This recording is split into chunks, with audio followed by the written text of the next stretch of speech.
Hey guys, welcome back. So I'm reviewing the Idaho7 New England IPA. If you watched the brew day video, you know that I had some issues with my fermenter in that I did not seal it for the first 3 days. So, you know, it was set at 75 degrees and that's usually okay for a ale, but not for my taste. So when you brew a New England IPA or at that temperature without pressurizing it, you get like, there's this bitterness that some people call like the homebrew taste. And you know, it's just a overproduction of esters, phenols, whatever, yeast, just kind of going wild in your beer, which is why I'm so crazy about controlling temperature, controlling fermentation pressure, etc. So I'm going to show you guys how I fix my IPAs if I don't like them. Honestly, this beer isn't bad. This is actually one that is not fixed, I think. It's hard to tell apart, honestly. Actually, now that it's warmed up, it's actually pretty good. Shit. Well, I just fixed the whole batch, so we're just going to go with it. So the Idaho7's giving it like orange rind flavor. Honestly, the bitterness that I perceive when my IPAs ferment warm it's kind of like an orange rind. And I don't know if I'm just super sensitive to hops and those flavors, but you know, I like a sweeter IPA probably more than most, and my IPAs usually turn out like West Coasts, which aren't very sweet. So whatever. But yeah, you can tell it's hazy. The adjuncts actually did it. You know, this one doesn't have a floating dip tube in it, so there's probably some yeast in suspension as well. This one's been sitting out a bit because I poured it before I fixed it, but pretty cream colored head, super opaque. It's pretty light in color, but it does have a nice orangey vibe to it. The aroma is, actually, I just got a good. The aroma smells like those like cup of fruit, the papaya, kind of in the syrup or whatever that you used to eat as a kid, which is really nice. I kind of wish I wanted to fix this beer because I made 2 kegs of it, and the first keg definitely, for some reason, it might be because I kegged it and then we drank it pretty quickly. It wasn't my favorite, but it might have just had more yeast in suspension, so it had a little bit more bitterness, but that's actually not bad. So how I fix IPAs in particular, but like honestly this pretty much works with any beer if you like fruited beers. I threw a liter of grapefruit juice in it. Fresh grapefruit juice that you squeeze yourself is always better. It has way more flavor. And yeah, so now I have a grapefruit Neipa, which I love a grapefruit IPA, so I'm not mad.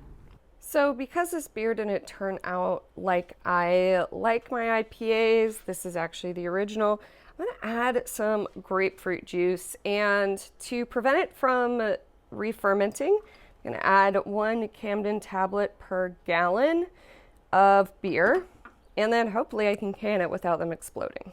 Get out of there, you don't want that. My helper. So this is just fresh grapefruit juice. It's about a liter.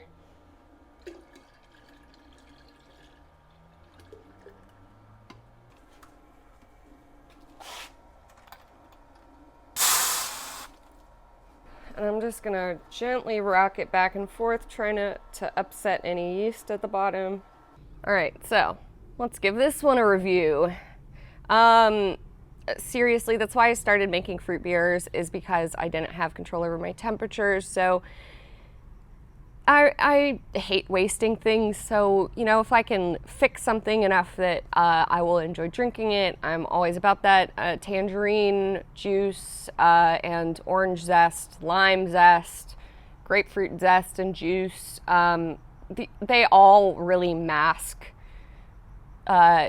fermentation flavors really well, and for IPAs they just kind of go well with the like fruity character of like all the new hop strains. This is freaking delicious. It just tastes like grapefruit juice. You know, damn, that's so good. I could have probably used less grapefruit. Honestly, this just tastes like a straight up grapefruit juice bomb.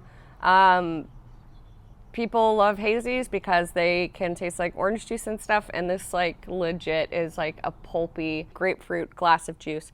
It is lovely. You know, it doesn't really change it. I did disturb some yeast by adding grapefruit, but you know, whatever. It pretty much tastes like the exact same beer, but with more grapefruit.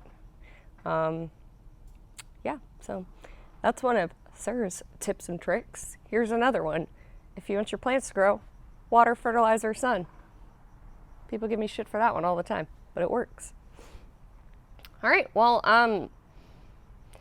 if you made this beer, I have full faith that you didn't screw it up, and I'm sure it turned out amazing, because even if I did screw it up and it still turned out great. You know, try not to drink your IPAs, especially dry hopped ones, too early. You do need the hops to drop out a bit. Like, I think 2 weeks is like the perfect time. Like once you transfer,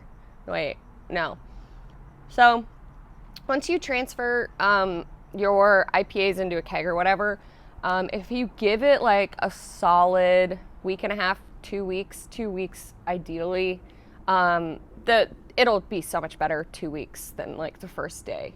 It's just, you know, it needs time to mature a bit. And I know everyone's like, you should drink your IPAs really fast and super fresh, but like there's a limit to that freshness, because if you're drinking IPAs that have yeast suspended in them, you're just gonna get like a mouthful of yeast bitterness. No one likes that. And with these strains of yeast that are like geared towards making hazies, they don't flocculate out as well as a lot of beers, because you are looking for the haziness, but that does mean that you run the risk of like getting a mouthful of yeast. So yeah, that's my take. Thanks for watching. Like and subscribe. Stevie! Luna! Are you eating cherry tomatoes? Oh my gosh. Hey, Booby! Steve, come here. Luna, come here. Come here. God, you don't listen. Never mind. You'll see my dog later. She's eating cherry tomatoes off my vine. This is gonna get weird. See you guys next time. If you can see her, this is Stevie. She is my new brew pup. She is not interested today.